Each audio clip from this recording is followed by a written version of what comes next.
এমন ব্যাটিং দেখে বোলারদের অবস্থা। কি ব্যাপার, কি হয়েছে? কি আর হবে, টুর্নামেন্ট জুড়ে মেট্রো ক্যাপ্টেন নাঈম শেখ যেভাবে ব্যাট করেছেন তা দেখে গ্যালারি থেকে ভেসে এসেছে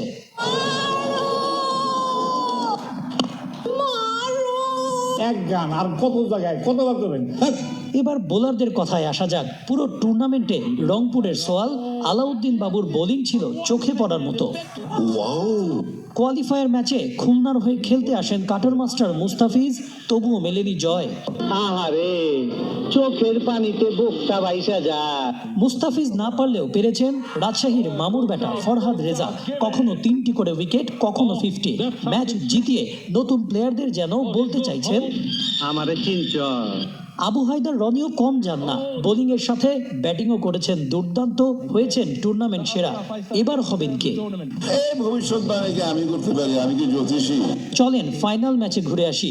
ব্যাটিং ভরাডুবিতে মাত্র 62 রানে অল আউট হয় ঢাকা মেট্রো। সেই রান তাড়া করে কাপ ওঠে রংপুর অধিনায়ক আকবর আলীর হাতে। সেই দৃশ্য দেখে মেট্রো ক্যাপ্টেন নাঈম শেখের অবস্থা।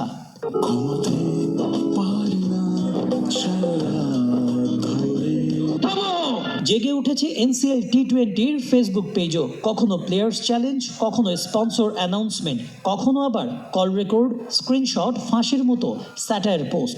মুহূর্তেই সাড়া ফেলেছে সোশ্যাল মিডিয়ায়। রং বং ভালো জানেন। এসব দেখে নেটিজেনরা কমেন্ট করেছেন, একদম বাম্পার মারছেন এবার। যাই হোক, বাংলাদেশের ঘরে ঘরে লুকিয়ে আছে অনেক প্রতিভা। তাই বলতেই পারি, your building my country cement. না না, দেশটা আমাদের, টুর্নামেন্টও বাংলাদেশের। এক কথায় 100% পিওর বাংলাদেশি টুর্নামেন্ট। আপনাকে ধন্যবাদ।